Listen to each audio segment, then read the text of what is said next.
시간에는 서열 데이터와 서열 데이터의 표현, 그리고 이제 단어 가방과 원활 인코딩, 단어 임베딩에 대해서 살펴보도록 하겠습니다. 먼저 이제 서열 데이터라고 하는 것은 시퀀스 데이터라고도 표현을 하는데요. 우리가 음성이나 뭐 자연어 문장, 즉 한국어라든지 영어 문장, 뭐 동영상이나 주가 변동 같은 데이터들처럼 구성 요소가 서열적으로 발생한다. 결국에는 순서가 있는 데이터이다. 이런 경우에 우리가 서열 데이터라고 이야기를 합니다. 그래서 이 순서가 존재하고 또 중요하기 때문에 뭐 이전 값들이 현재 값에 영향을 주는 경우가 많겠죠.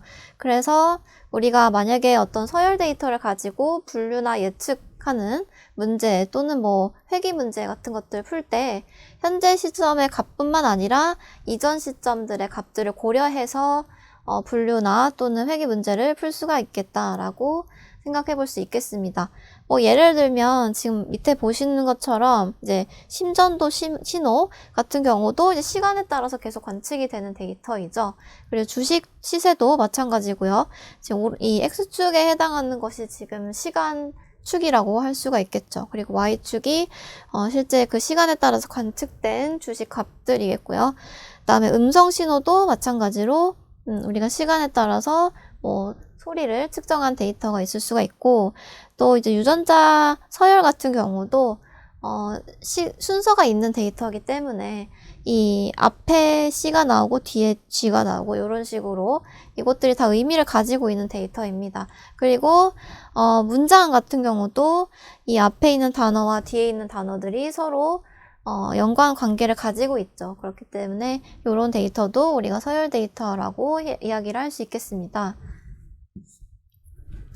그래서 서열 데이터를 표기하는 방법이 이제 여러 가지가 있을 텐데, 일단 생각해 볼 수 있는 것은 이제 벡터의 벡터로 표현을 한다라고 생각해 볼 수 있겠습니다. 지금 예를 들어서, 지금 이 아래에서 보이시는 것 같이 이런 데이터가 있는데, 지금 이게 심전도 신호의 데이터를 표현한 것이라고 하네요. 근데, 지금 요것들을 뭐 초당 100번 샘플링을 한다. 첫 번째 샘플링을 했을 때, 그 다음에 두 번째 샘플링을 했을 때, 이제 이 심전도 신호가 그냥 하나의 값으로 이루어져 있는 것이 아니라 만약에 요 각각의 이 타임 포인트에서 측정된 값이 3개의 값으로 이루어져 있는, 즉, 요 3개짜리 어떤 벡터로 표현이 되는 값이라고 한다면, 이 벡터들을 시간에 따라 측정된 값으로 다 모아놓은 벡터들의 벡터로 표현을 할 수가 있을 겁니다. 그래서 요게 이제 하나의 샘플이 되겠고요. 그 다음에 뭐 요것을 이게 이제 어떤 사람 A라는 사람한테서 이런 심전도 신호를 측정했다라고 한다면 그 심전도 신호를 이제 A라는 사람뿐만 아니라 다른 사람들에 대해서도 다 측정을 할 수가 있겠죠. 그렇기 때문에 이런 집합들을, 이 샘플들을 모아서 우리가 훈련 집합을 구성을 할 수가 있겠고요. 그래서 이러한 신호를 보고 우리가 뭐 예를 들어서 이 환자는 예후가 어떻게 된다, 뭐 어떤 약물 A라는 약물을 투여해야 된다라는 식으로 우리가 심전도 신호를 보고 어떤 우리가 해야 될 조치에 대해서 뭐 예측을 할 수도 있을 거고요. 그런 식으로 데이터를 구성을 할 수가 있다. 그래서 벡터의 벡터로 표현을 할 수가 있다라고 생각해 볼 수가 있겠죠. 지금 여기서 이제 밑에서 이제 이 샘플을 각각의 샘플들을 이렇게 표현을 해 놨습니다. 그래서 지금 이 전부 다 X라는 그 변수를 사용하고 있어서 좀 헷갈릴 수가 있는데, 지금 이 한 사람의 샘플을 나타내는 것이 뭐 예를 들어서 사람 A를 나타내는 것이 요거라고 한다면 이 사람에 대해서 이러한 T개의 시간대만큼 측정을 한 데이터가 쭉 있는 거겠죠. 그리고 그 시간대가 지금 위첨자로 표현이 되어 있는 것을 볼 수가 있습니다. 그래서 이렇게 훈련 집합이 뭐 X와 Y로 구성이 될 수가 있다라는 거. 그리고 또 이제 뒤에서 나올 텐데요. 이제 문장 같은 경우도 문장에 있는 것들을 이런 식으로 단어마다 하나씩 벡터를 잡아서 표현을 할 수도 있겠습니다. 네, 그래서 이 텍스트 데이터에 대한 표현을 조금 이제 설명을 드릴 텐데, 지금 텍스트 서열 데이터의 표현, 예를 들어서 어떤 입력이 지금 문장을 집어넣으려고 한다. 그 다음에 이제 출력은 이 영어 문장을 한국어로 번역한 문장, 요렇게 출력하려고 한다라고 한다면 이것을 어떻게 표현할 수 있을까? 지금 이 앞에서 보신 예제에서는 사실은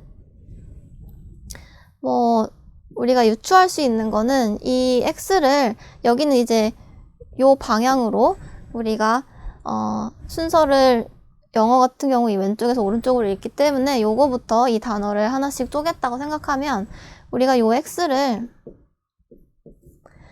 이 A+를 나타내는 어떤 벡터, 그 다음에 is를 나타내는 어떤 벡터, 그 다음에 더를 나타내는 벡터, 그 다음에 이제 clueless를 나타내는 벡터, month를 나타내는 벡터, 이런 식으로 이 벡터에 벡터로 표현을 하면 이 문장을 표현을 할 수가 있겠죠. 그래서 뭐 요렇게 여기가 사실은 어떤 벡터들인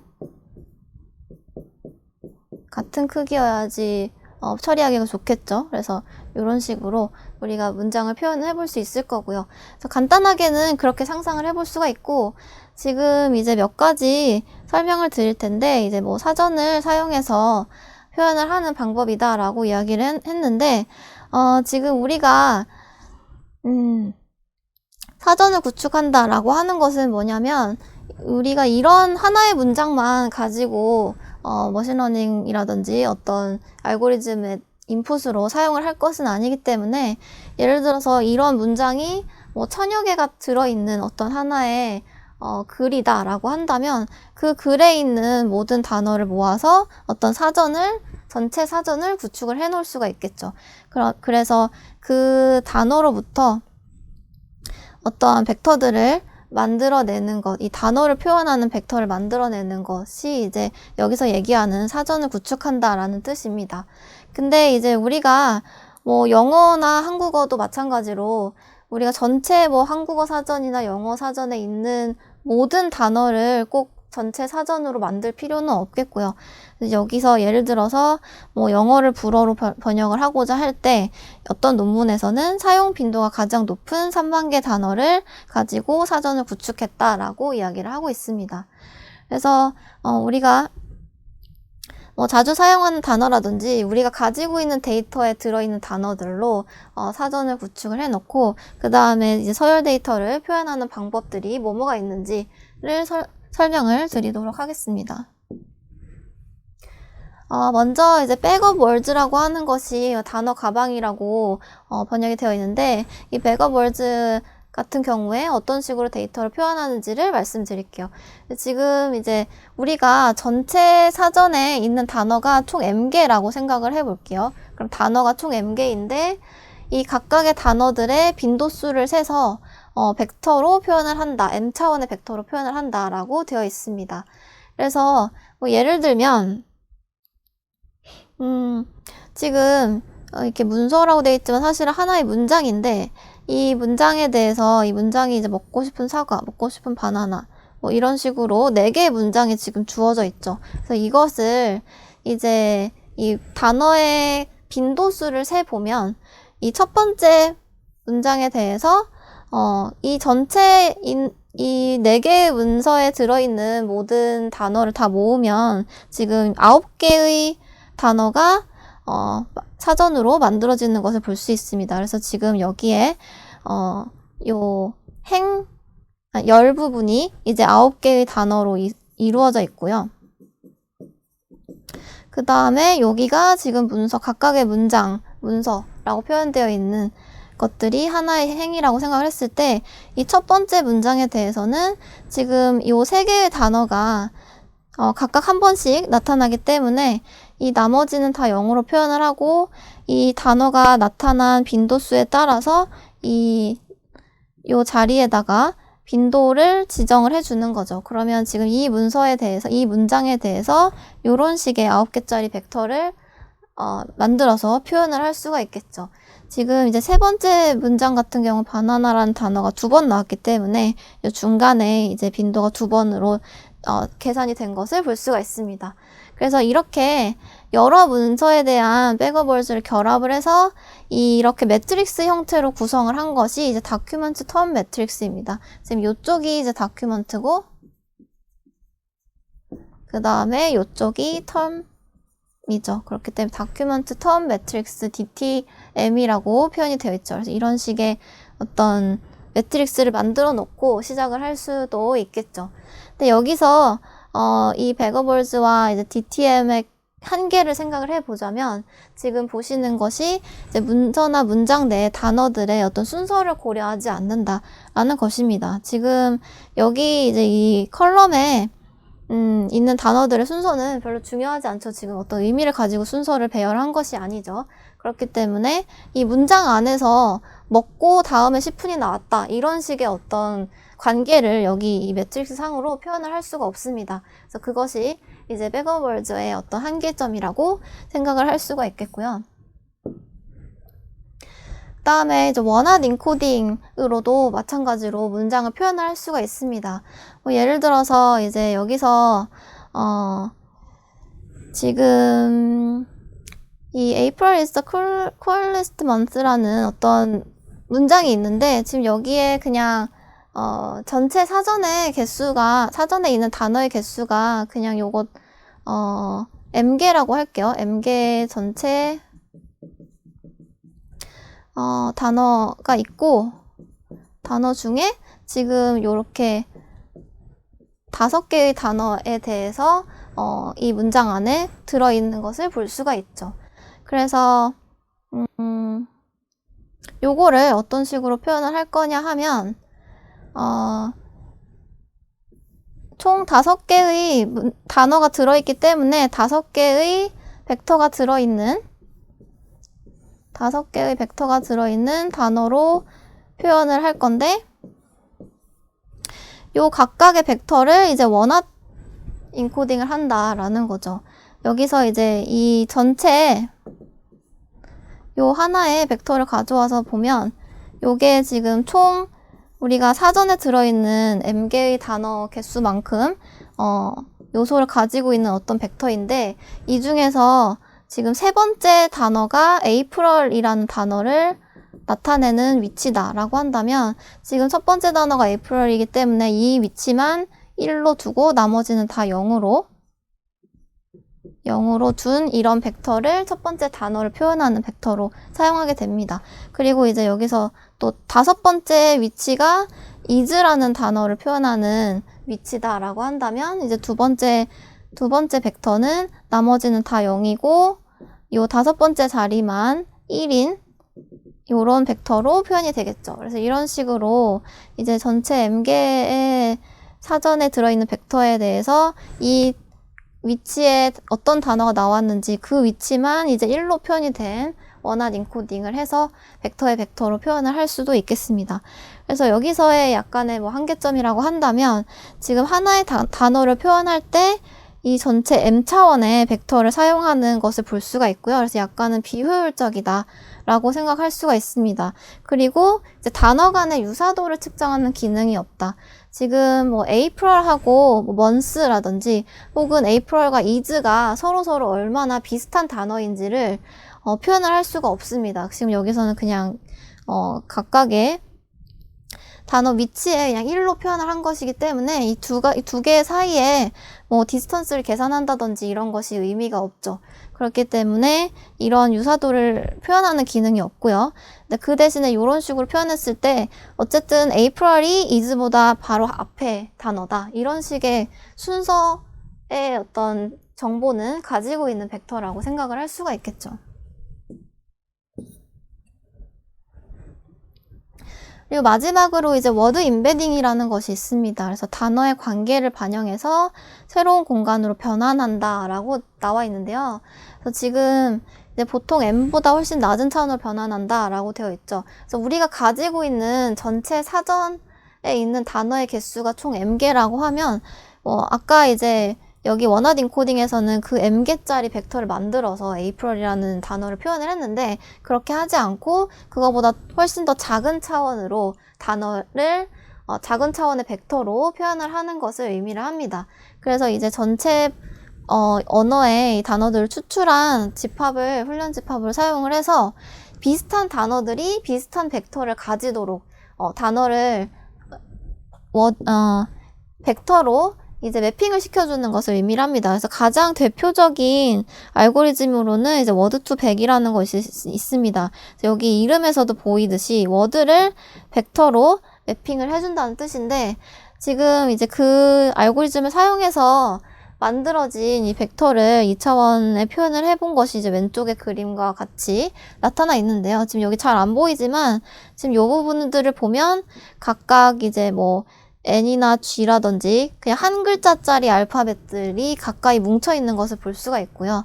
그리고 뭐 1이랑 2, 3 이런 숫자를 나타내는 단어들이 또 모여 있고 그다음에 컴퓨터와 시스템 뭐 이런 것들이 또 모여 있고 이런 식으로 유사한 단어들이 이 벡터들이 비슷한 값을 가지게 돼서 그 전체적인 벡터 공간을 표현해 봤을 때 이 유사한 단어들이 비슷한 위치에 지금 위치하고 있는 것을 볼 수가 있습니다. 그래서 이런 식의 방법, 이 다양한 알고리즘을 사용해서 이렇게 단어 인베딩을 할 수가 있는데 이런 식으로 우리가 조금 작은 차원이지만 서로 단어들의 관계를 측정할 수 있는 그런 벡터로 변환을 하는 것을 단어 인베딩이라고 이야기를 합니다. 그래서 지금 우리가 뒤에 이제 잠재 의미 분석이라고 하는 이 방법을 간단하게만 소개를 드릴 건데요. 요것도 이제 단어 인베딩을 하는 방법 중에 하나라고 생각을 할 수가 있습니다. 그래서 우리가 처음에 앞에서 보여드렸던 것 같이 이제 DTM이 있죠. DTM이라고 하는 것이 앞서 말씀드린 것처럼 document by term, 즉 단어, 여기는 문서의 어떤 빈도를 나타낸 그런 매트릭스였죠.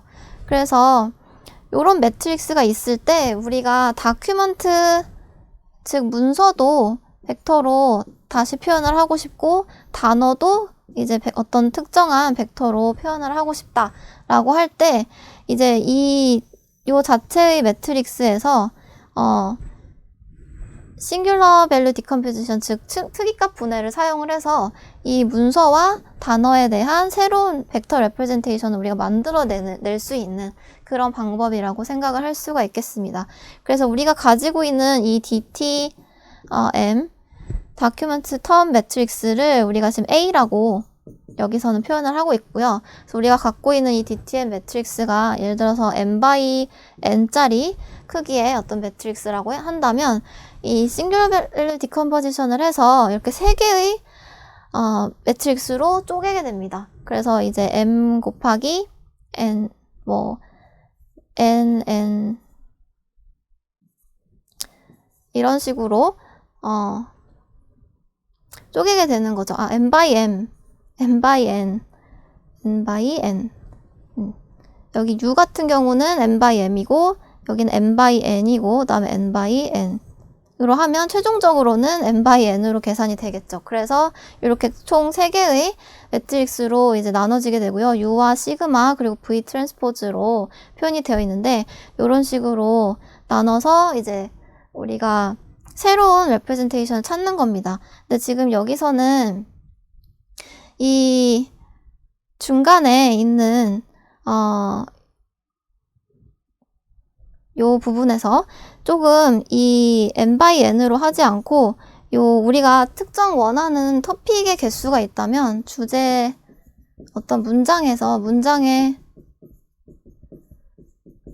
주제가 만약에 한 3개 정도 있을 것이다 라고 만약에 가정을 한다면 여기를 요 n을 다르게 만들어서 여기 중간에 있는 것을 이제 n by 3 by n 3 by 3 그 다음에 3 by n 요런 식으로 특정한 주제 개수에 따라서 요 중간에 있는 매트릭스와 이 양쪽에 있는 매트릭스를 조정을 할 수도 있습니다. 그래서 이런 식으로 진행하는 것이 이제 truncated SVD를 사용한다 라고 이야기를 할 수도 있겠고요. 그래서 어찌됐든 요 전체 이제 DTM이라는 매트릭스를 쪼개서 우리가 원하는 새로운 레프레젠테이션을 만들어내는 겁니다. 예를 들어서 지금 M이라고 하는 것이 이제 문서의 개수죠. 그러면 첫 번째 문서 같은 경우에 이 U에서 나타나는 요 벡터를 우리가 이 문서를 나타내는 벡터로 삼겠다라고 생각을 할 수가 있고, 마찬가지로 여기서 이제 이 n이라고 하는 것이 단어 개수였는데 단어 중에 첫 번째 단어는 이러한 벡터로 우리가 표현을 하겠다라고 이야기를 할 수 있겠습니다. 그래서 이것을 이제 새로운 단어, 문서와 단어의 레프레젠테이션으로 사용을 한다라는 거죠.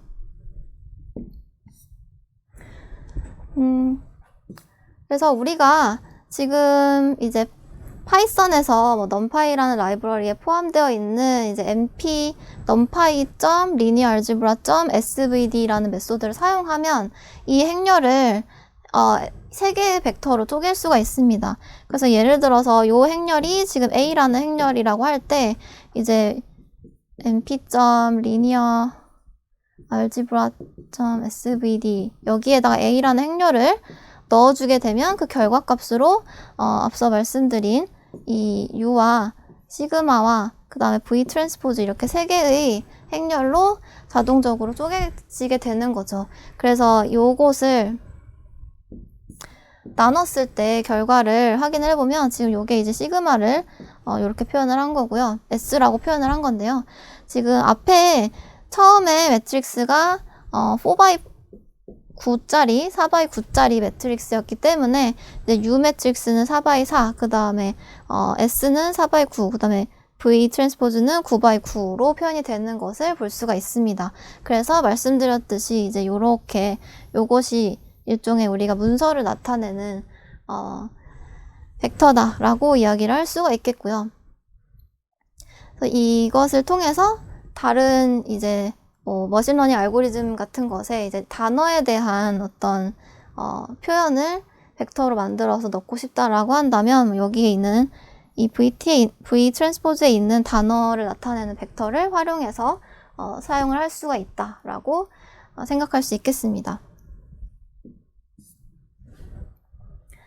그래서 오늘 이번 시간에 말씀드린 내용은 먼저 서열 데이터가 어떤 것인지를 말씀드렸는데요. 서열 데이터라고 하는 것은 구성 요소 간의 순서가 존재하는 데이터로 음성이나 자연어 문장, 동영상 등을 서열 데이터를 표현할 수 있다라고 했고요. 그리고 그 중에서 이제 텍스트 데이터 같은 경우는 단어 가방이나 원어드 인코딩, 단어 임베딩을 통해서 벡터로 표현을 할 수가 있다라고 했습니다. 그리고 단어 가방 같은 경우는 단어 각각의 빈도수를 벡터로 표현을 한 것이고, 단점으로는 이제 문장 내에 단어 순서가 고려되지 않는다라고 했습니다. 그리고 원어드 인코딩은 해당 단어가 전체 사전에서 해당 단어가 위치한 곳만 이제 1로 표시를 하는 것으로 단어 간의 유사도를 표현하진 못한다라고 했고요. 그래서 단어 간의 어떤 관계를 반영을 해서 새로운 벡터로 만들어내는 새로운 공간을 변환해서 표현한 것이 이제 단어 임베딩이다 라고 말씀을 드렸습니다.